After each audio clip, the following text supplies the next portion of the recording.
Scavenger hunting, intense gunfights, and high-pressure raids that will test your mettle. That is what to expect from Escape from Tarkov. It's difficult to master, but delivers a gaming experience like no other once you learn the ropes and start completing missions. This title will push you to your gaming limits, so we enlisted a few friends of the channel to see if it's worth your time in this busy gamer review of Escape from Tarkov. Welcome back to No Time Gamer. Subscribe to help your gaming sessions be time well spent.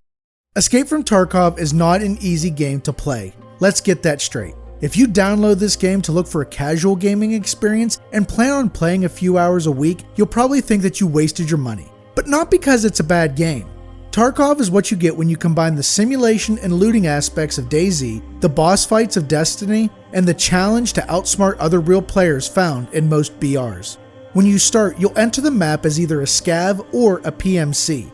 As a scav, you'll spawn in with a random set of items. It gives you a chance to get started, but also can be used later when you don't want to risk any of your good gear.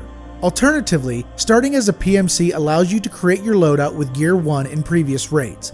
Either way, you'll spawn into one of 7 maps with up to 13 other players and a bunch of AI. Your mission is to find better loot, complete quests, and take down players to upgrade your arsenal before the extract timer expires, which varies depending on the map.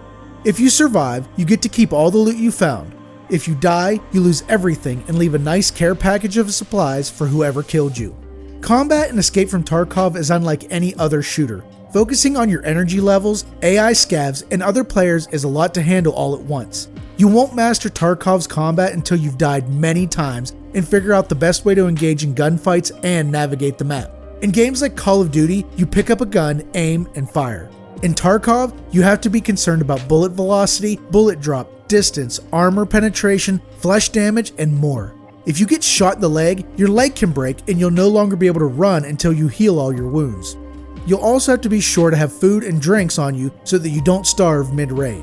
As a PMC, you get to create your own loadout and bring it into a raid. This means you can choose your armor, guns, and even the type of bullets you want. Tarkov has a vast gun modification system allowing you to kit out your weapons the way you like them. If you want to snipe with a slug round shotgun, go ahead.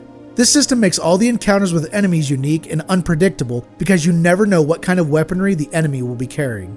Tarkov doesn't care if you are a solo player. You will still have to face entire squads, but it doesn't work exactly like other team games.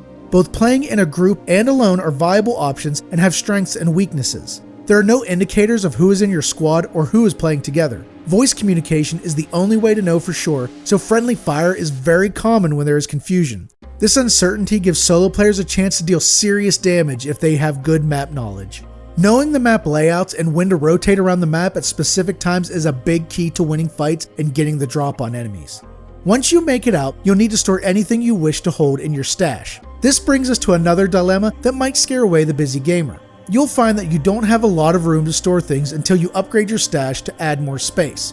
If you are serious about the game, it's recommended to upgrade to the Edge of Darkness edition to instantly gain a much larger place to store items. Unfortunately, it costs $100. Sure, you can get by without it, but you may reconsider once you fill up your stash. Completing quests is the best way to level up and obtain better traders to unlock more items. The easy quest will have you drop into a raid to dehydrate yourself and then extract, while the hardest quest will have you attempt to survive a raid on every map in sequence without dying. Another potential cost to the game is that it requires a fairly decent PC to run on. The game is in early access and is not the best optimized, so if you have an old Dell Optiplex or play on a typical daily driver laptop, your experience will not be great. You definitely don't want to know the feeling of losing a gunfight and consequently all your good items because your game randomly dropped to 15 FPS right when you challenged another player. One final point is that there are loot wipes once or twice a year. This means that all of your loot and skills will be reset back to 0. This is done to keep the game fresh for players and add more quests, weapons, and maps, so all your hard work could be undone just as you finally get going. We might have listed a lot of negatives, but that's just so you understand what this game is, an extremely hardcore FPS with a high skill ceiling. If you can commit some time to watch a few YouTube tutorials about the game and give it a genuine try, we think that for busy gamers, Escape from Tarkov is time mostly well spent. What are your thoughts on hard games? Leave your comments down below. For our defense of the average gamer in hard games, check out this video right here. Or maybe watch this other video to see if it's time well spent.